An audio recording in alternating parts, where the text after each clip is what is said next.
Hello and welcome back to the channel. After the comeback supernova that was May, June and July, I was pleasantly surprised to see the small amount of comebacks when I was filling in my calendar at the beginning of the month. That was until everyone decided to make an August comeback like halfway through the month. But I can't really complain because this one last burst of summer comebacks really sealed the deal of another epic summer of K-pop. Okay, enough dawdling, let's get into reviewing.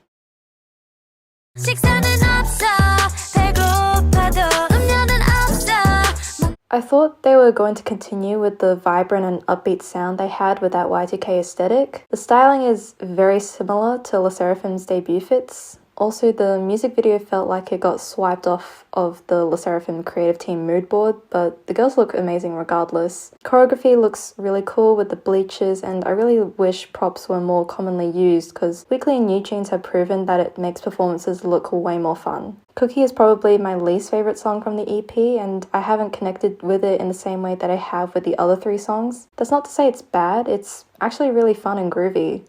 Also, there's nothing wrong with a song that has innuendos, it's just kind of sus for these girls to sing it at this age. If they really wanted to give NewJeans this song, I think they should have waited a few or couple more years. Their company has released an incredibly lengthy statement regarding the song and fans' criticisms, basically saying that it's the fans' fault for stretching the meaning of the lyrics. I don't think that's entirely true because from the surface, not even knowing the meaning or intention that they've provided of the song, or even doing some mental gymnastics, people would assume the connotations they think the lyrics possess. It's a bop nonetheless, and I kind of see the situation in a positive light because it's been a long time since I've seen so much love and adoration and desire to protect a 4th gen girl group from a big company. It's actually quite heartwarming.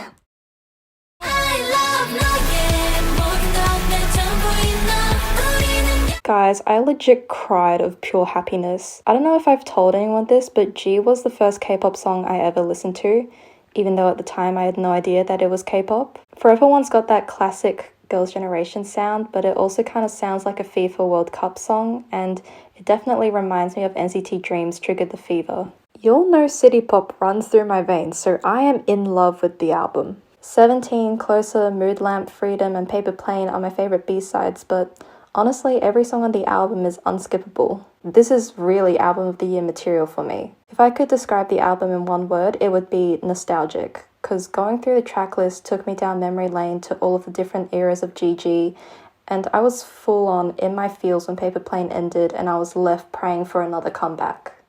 Blow a little, blow a little.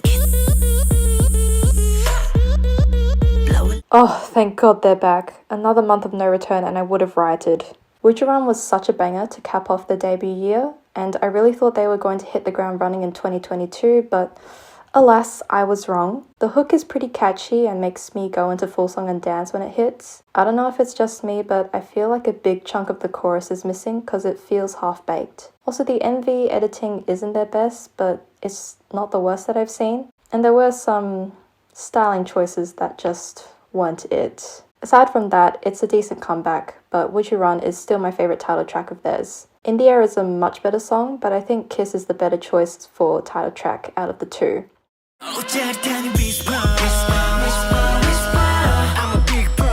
The chorus to me is very similar to Thrill Ride.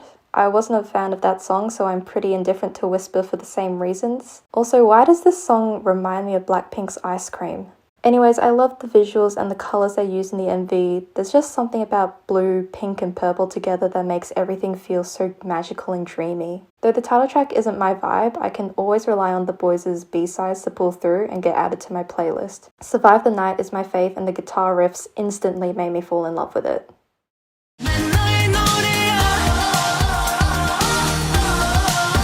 No, you guys don't understand how much I've missed them, how much I cried when the initial teasers dropped, and how much this comeback means to me. 5-6 of the members are meant to be in the military right now, but they wanted to give Fuses a special gift so that we wouldn't have to wait so long for new music. This was so out of the blue, and I was so shocked to learn that it was a full album. Like, we really don't deserve these guys. The MV is like looking inside a memory box of their previous works. OnOf makes some of the best heartwarming and upbeat melodies. I literally smile every time I listen to it. I just about cried when I heard Hyojin's sentimental voice in the bridge, and then his final line of the song absolutely broke me. All of the new B-sides are insanely beautiful too. The bridge in Runaway, when the strings entered the scene, left me breathless. Traveler and My Song are similar to the B-sides of Popping, like you'd think that you'd hear them being played in some fancy hotel lobby bar, and Gucci is just such an off-team song.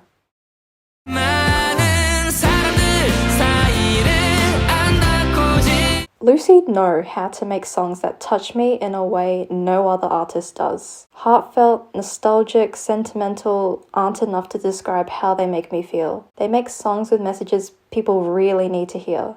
To hear that it's okay to hold on to your childhood and want to escape from the adult world.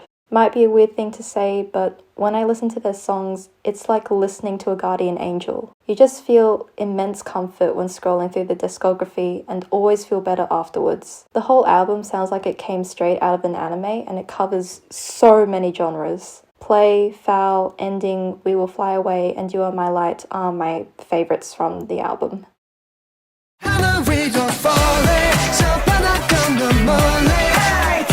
This sounds like an early 17 and Astro song. The chorus is what sold me on it.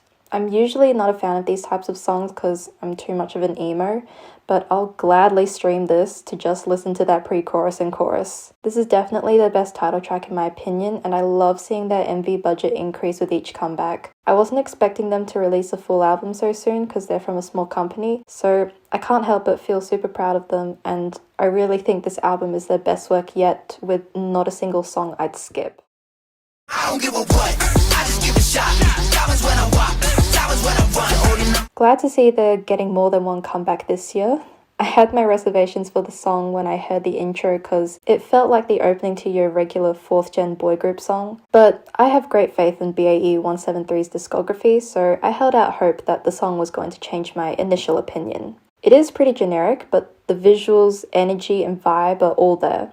The threshold for me to like an EDM-based song these days is pretty high because it's just so overly saturated in the industry, but these guys went over and above it. You can't help but headbang along to the song, even in the parts when they slow it down. Everyone had their moment to shine, which is awesome to see. The MV kind of reminded me of OnOf because of the space cyberpunk look and the really high quality green screen. They've improved so much in every single department, raps, vocals, dance, everything. And I really hope Pocket Doll don't drop the ball again because they have so much potential.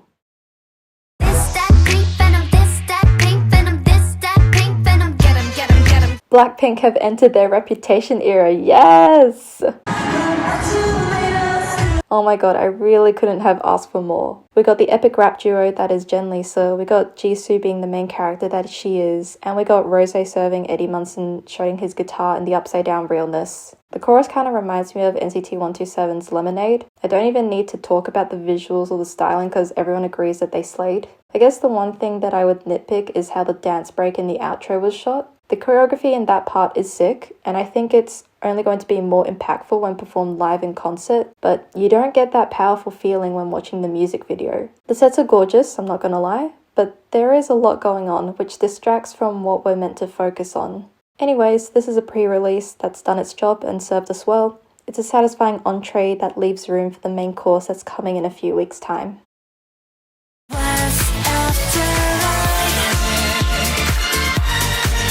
Before I begin, let us pay our respects to the great Gloria Gaynor, whose Epic's 1978 hit gave birth to even more great hits, Afterlike included.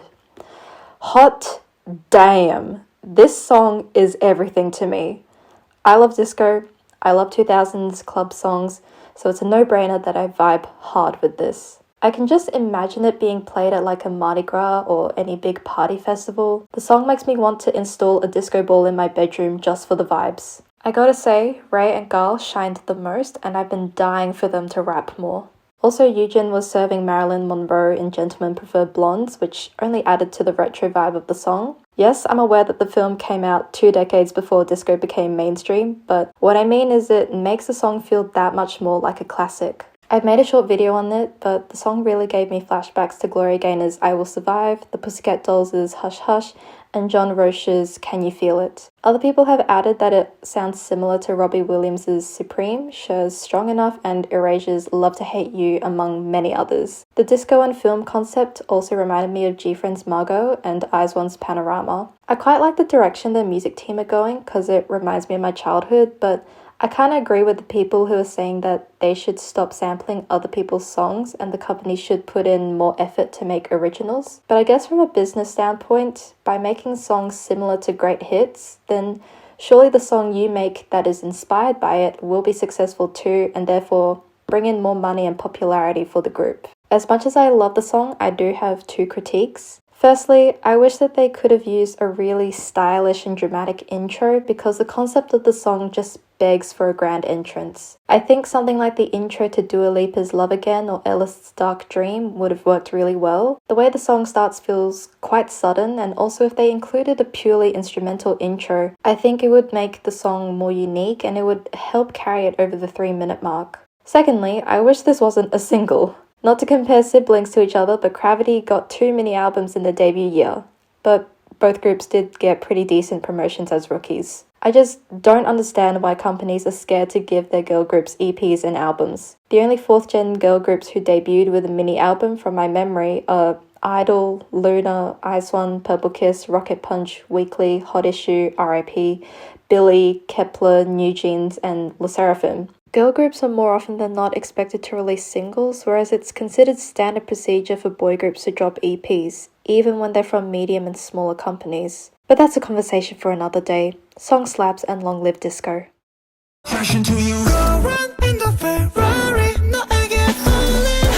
This music video is so goddamn artistic. Based on the concept photos, I was worried that this was gonna be your generic 4th gen noise music song about fast cars and all that. But then I remembered that this is CIX and they're known for doing amazing concepts with equally amazing and unique songs every single comeback. Their consistency is no joke and they've carried it through this release as well. The song's vibe and the build up to the chorus reminds me so much of Jungle, which made it feel so ominous and enticing. The chorus reminded me of Epix's B-side Burnout, so I wouldn't be surprised if both songs had the same people involved. Kinda irrelevant, but the new album logo gives me strong Hunger Games vibes and I freaking love that.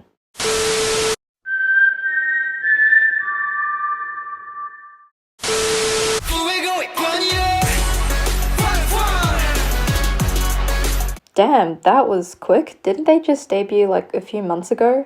I really like the art style of this MV. It seems like their company invests a lot into making their MVs really high quality, and we gotta appreciate that love and dedication. I like this a lot more than their debut song. Yeah, it's pretty typical and it's everything I expected a song named Fuego to sound and look like, but they've hit the nail on the head with everything, so I can't be mad.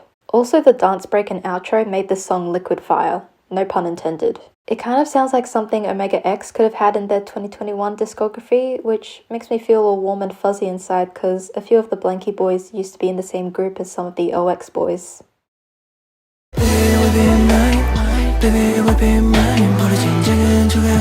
The lack of attention and recognition OnlyOneOf gets is truly criminal. Junji's my bias in OnlyOneOf, so I was expecting nothing but great things. His solo is a lot different to Yoojong and KB's. It's more jazzier and upbeat, but still with that signature OnlyOneOf vibey ambiance. I think the music video directors are doing an amazing job at capturing the atmosphere of each song, because Begin and Be Free sound like your go-to late night drives through the city songs, and Be Mine is something you'd put on a lazy sunny afternoon when you're just chilling. The only thing I hate about this song is that it's so short. Another verse or repeat of the chorus would have made the song end in a more satisfying way, because it just left me on a cliffhanger. Just give me more Junji, goddammit.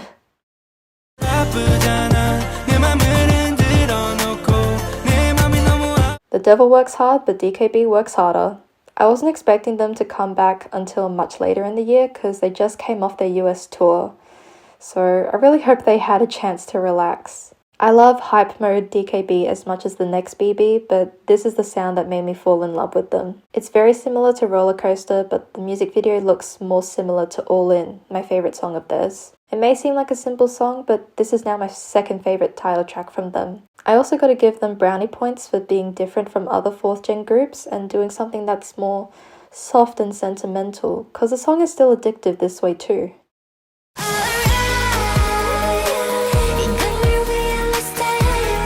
Thank God my queen is back, and at long last she's come back with a mini album. This song wrecked me. You can feel everything. Love, lust, sorrow, heartache. It's all there, and I can't get over how expressive YOUHA's voice is, and I really hope she receives more attention this era. The music video is not for the faint-hearted, and it gives me second gen vibes because of its sexy and dark concept. Also the synths are very second gen to me. Lyrics are amazing, the back-end vocals gave me chills, and the visuals are stunning and give the music video an alluring and mysterious vibe. I can definitely imagine someone like Sunmi doing a song like this. It kinda looks like they had a smaller budget than before, but they did the absolute best with what they got.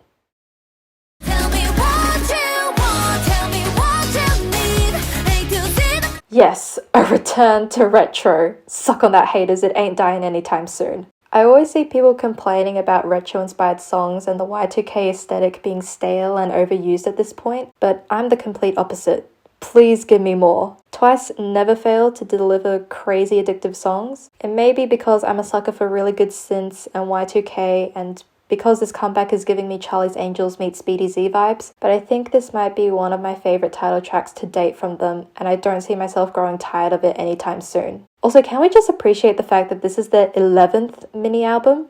My one critique of the comeback is that the song is too short. For the love of God, people, please give us songs that cross the 3-minute mark. Please. I'm so in love with all of their new B-sides, especially Queen of Hearts, Basics, and Brave. TWICE keep outdoing themselves in the album department, and I think this may be my new favourite from them.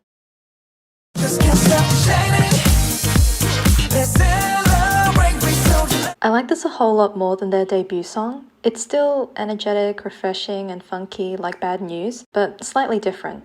Bad News was too high octane for me, and Can't Stop Shining in comparison is more mellow but still upbeat and cheery. It combines everything that was good in 3rd gen boy group songs. The song is so true to its name, it's sunshine bottled into a 3-minute song. If you're feeling low on serotonin and dopamine, just put this on and you'll feel heaps better. Also, if you like songs like Gravity's Cloud 9, then this is for you. They're from YOUHA, so you can expect them to have some amazing B-sides. I love listening to the whole EP from start to finish, and Only One Day is now my favourite Tempest song to date.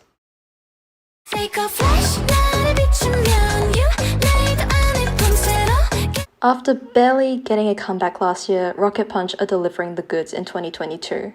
I like Chiquita more, just because it's such a perfect song for me, but I still really like Flash, even though it's quite different for them. At first, I was quite confused on how to feel about the chorus, because it wasn't what I was expecting after that majestic pre-chorus. The music video is also a bit confusing, because it looks like they're going for 2 different concepts at once. And also I feel like IZ*ONE, GWSN or WJSN could have had this in their discography instead. The 2 B-sides are leagues better than the title track in my opinion. Moon Prison gives me Sailor Moon vibes, which I love so much, and Beep Beep is probably my new favourite B-side from them. Regardless, I'm just happy that they're out of the basement and finally seeing the light of day this year.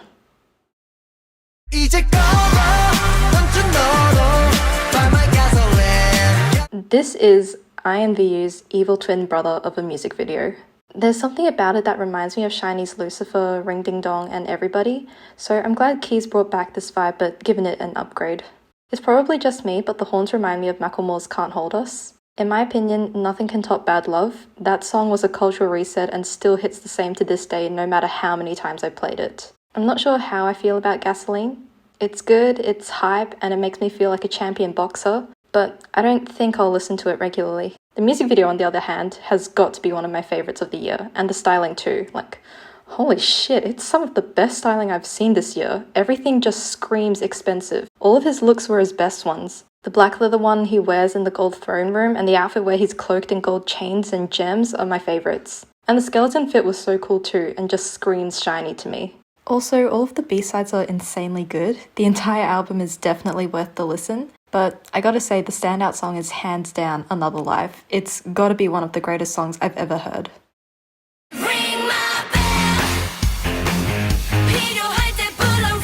This is what my emo butt has been craving. Tomboy and Bless Curse rebooted my love for the 90s and noughties, and I'm so glad this trend is still continuing. I honestly had no idea what to expect going into this, cause Ring by Ring, their debut song, reminded me of Dreamcatcher, Snowy Night sounded like a Red Velvet B-side to me, and Ginga Minga Yo was strangely good and it grew on me a lot. Also, their concept photo teasers gave absolutely no indication they were going to be doing punk rock.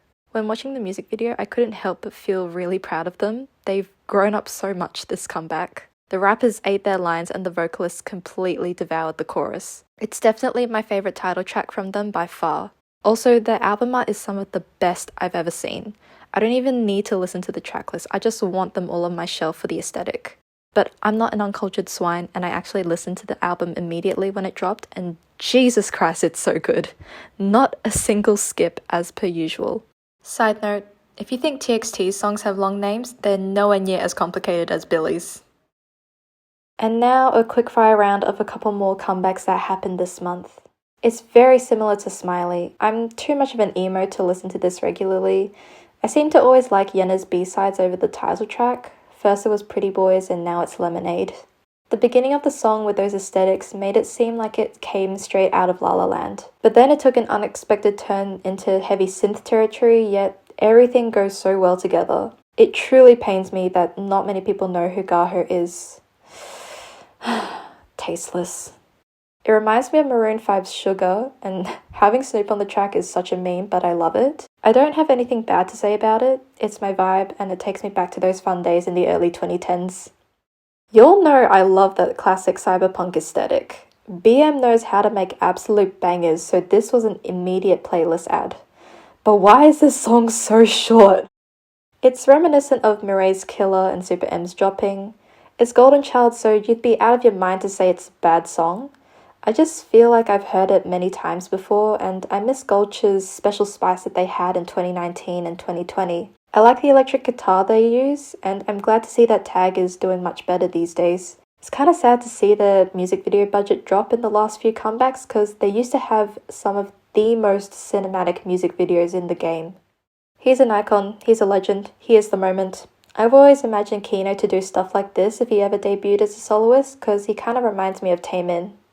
Love the cyberpunk aesthetic, love the instrumentals. The song slaps, but I feel like their vocals were very restricted, like they only sang within a very small range, which makes the song a bit boring after a couple listens. Props to them for releasing all of their new songs in English. I'm so excited to see that their company is investing a lot into this new album, and I'm super excited for their comeback if the B-sides are already this good. I feel like this is what people expected Pink Venom's concept to look like. This is now my favorite Crazy song. They've always relied on insane beat drops, but now this feels a lot more refined. It's more sophisticated for them, but still has that chaotic vibe underneath. Whole EP slaps, Requiem and Butterfly are the best songs. I didn't realize how much I miss Vix until now. Regardless if it's the whole group, a sub-unit, or a solo release, the songs are so smooth and special. The song is so simple, but everything plays its role, never overpowering another aspect of the song. The music video is so over the top and does not take itself seriously at all. I love it.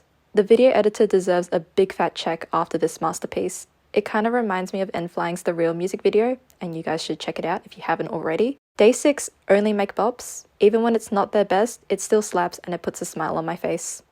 I couldn't be happier and prouder of Year-End, but I really hope this doesn't turn into another WJSN situation. Everglow have been thriving doing concerts this year, but they haven't had a comeback in 8 months, and a few of the members have struggled a lot with their health. I'm really worried for Everglow at this point and don't want to see them silently disappear or break apart. Alrighty, so that's the end of the video. Thank you for making it this far. Comment down below your thoughts on this month's round of comebacks and your favourites. I can't believe we're heading into the final third of the year already, and we all know how hectic September gets in K-pop. Until next time, stay groovy, stay safe, keep smiling. Love you all, and bye-bye.